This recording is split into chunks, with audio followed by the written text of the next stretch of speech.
Relationship रे भल पाइबा कम हो जाई पारे किंतु फ्रेंडशिप रे भल पाइबा केबे कम होई न थे।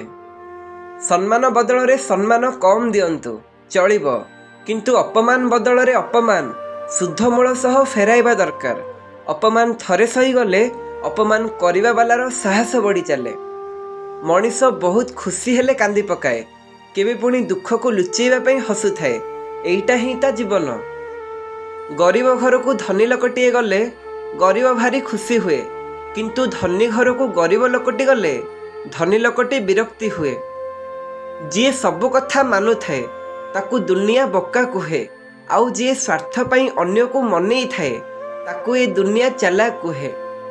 आघात एपरि एक जिनिस जहा मनीष को सठिक ज्ञान देई थाए, कारण जे पर्यंत काहाठारु कोनोसी आघात न मिले से पर्यंत मनीष सठिक रास्ता को आसी पारि न थाए।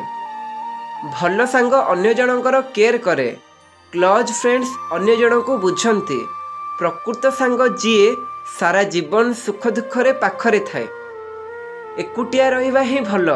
लोके एठी निजर करिकी परे बहुत कष्ट दियंती। से मते अन्य कहा पई छाड़िला, आउ मु ताकू ता खुशी पई छाड़िली। खाली भूल कले केवल दुख मिले ताहा नुहे, भल ठारू अधिक भल हेई गले मध्य दुख मिले। सतरे प्रेम केवल कष्ट देवा पई जीवन को आसे, नहेले काहींकी हसुथिबा खेलुथिबा मनीषटा भगवान आगरे मरिबार भिक मागे। अहंकार सेई माने करंती जे हठात किछि पाई जाआंती, जहार योग्य से केबे होई न थांती। छोट मिठा कथारे मनीषर हृदय को जीति हुए, किंतु छोट कटु कथा पदे मनीषर हृदय को भांगी दिए। मनर जंत्रणा को केबे भी काहाकू देखै हुए नहीं कि काहाकू कही हुए नहीं।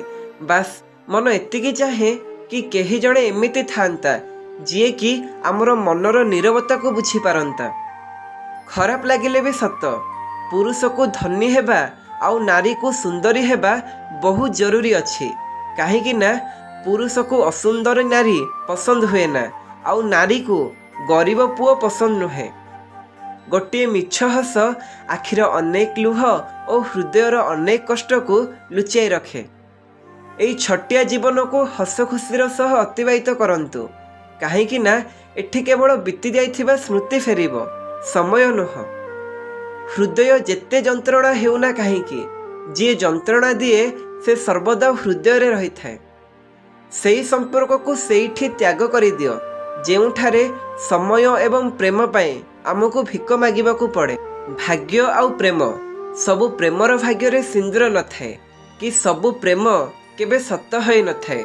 किछि प्रेम एमिति थाए जीवन भी नहीं जाए, आउ किछि प्रेम स्मृति होई रही जाए। मानुची समय कष्ट देउछि, किंतु केमिति बंचिबाकू हुए ताहा मध्य शिखई देउछि।